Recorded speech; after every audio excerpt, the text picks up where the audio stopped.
अपन चर्चा कर रहे हैं कि हम अपने आप को जो जहाँ हैं, जिस रूप में हैं, उस चीज़ में हम अपने आप को कितना सौभाग्यशाली मानते हैं।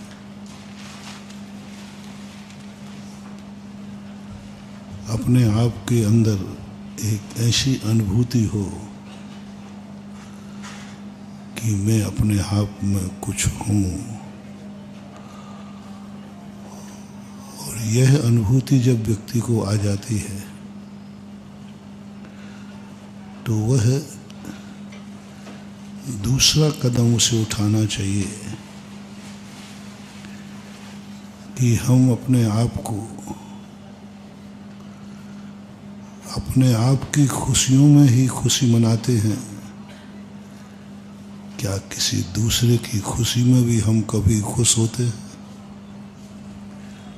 जिंदगी का सबसे बड़ा दूसरा सूत्र है। पहला सूत्र तो सबसे पहले अपने खुद का सगुण है। सबसे ज़्यादा व्यक्ति यदि मंगल होता है तो स्वयं के लिए। वास्तु ने स्पष्ट संकेत दिया कि तुम अपने लिए क्या हो। तुम्हारा हर सोच मनहूस है, तुम्हारे विचार मनहूस हैं, तुम खुद अपनी दृष्टि में गिरे हुए हो, तुम कभी उठ नहीं सकते। तुम अपनी खुद किस्मत को बदनसीब हो, तुम्हारी किस्मत तुम्हें कभी अच्छा नहीं बना सकती। हमने वर्षा युग में भी 2-3 दिन इस बात को कहा था। सबसे पहले ये मत टेंशन में आओ कि मेरे पास क्या नहीं है, उसको मत कोसो, मत सोचो। जो तुम्हारे पास है उसको पहले थैंक्स कहना सीखो। उसके कारण अपने आप को भाग्यशाली मानना सीखो। तुम्हारे अपने आप में हर चीज तुम्हारे लिए शगुन बन जाए। तुम्हारा सोच, तुम सुबह उठो और एक ऐसा अच्छा सोच आवे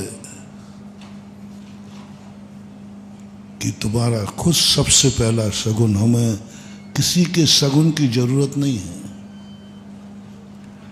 हम कम अपने आप में मंगल रूप हैं। खुद के लिए हम मंगल रूप हैं। हम कुछ साधारण आदमी नहीं हैं। हम खुद अपने आप में इतनी ताकत रखते हैं कि प्रथम मंगल मैं स्वयं हूँ। भगवान बहुत बाद में आते हैं, गुरु बहुत बाद में आते हैं, ये मंगल बहुत बाद में है।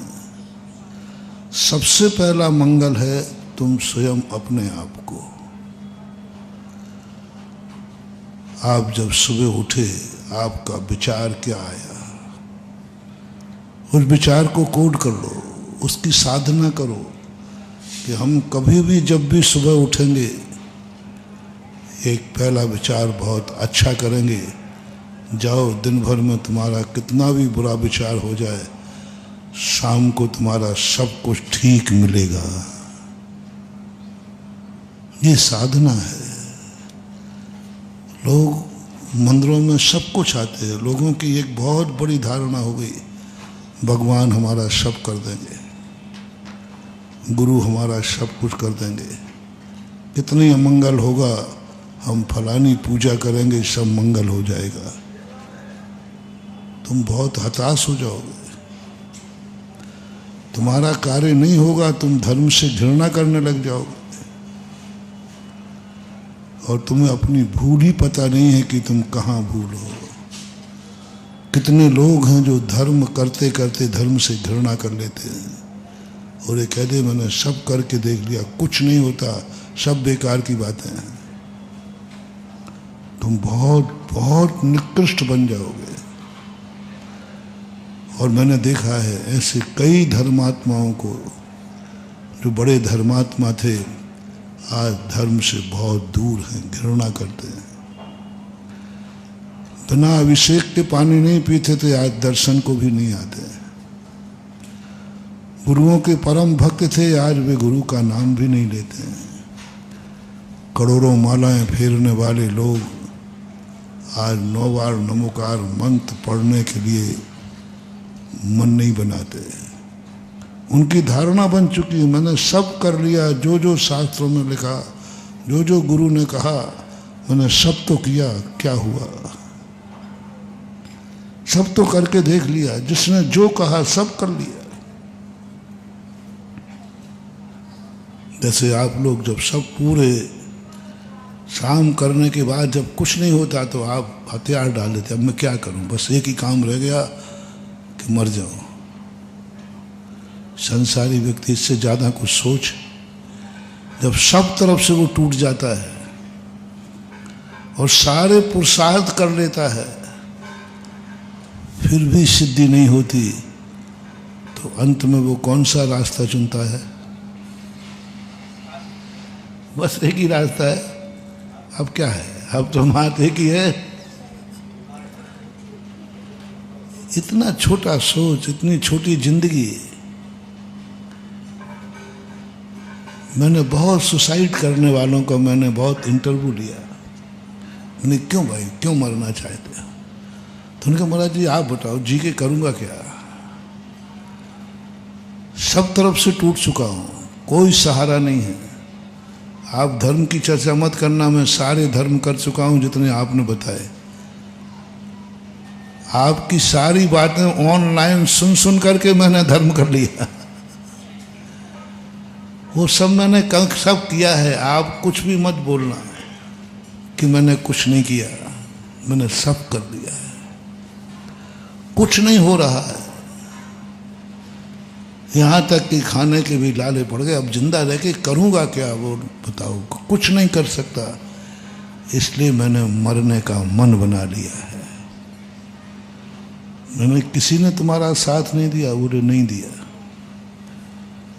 परिवार ने नहीं दिया। बोला जी कौन क्या देगा, जब हमारी किस्मत नहीं हमारा साथ नहीं दिया,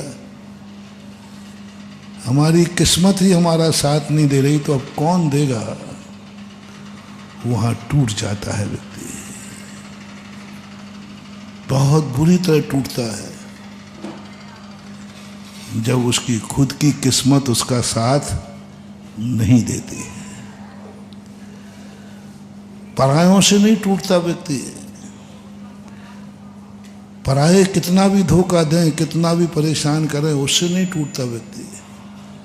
सबसे पहले टूटता है जब अपने ही लोग उसे धोखा दे देते। जय जिनेंद्र, अगर आपको मेरी वीडियो अच्छी लगती है तो प्लीज़ मेरे चैनल को सब्सक्राइब करिए, लाइक करिए, शेयर करिए। इसी तरह से अपना प्यार मुझे देते रहिए।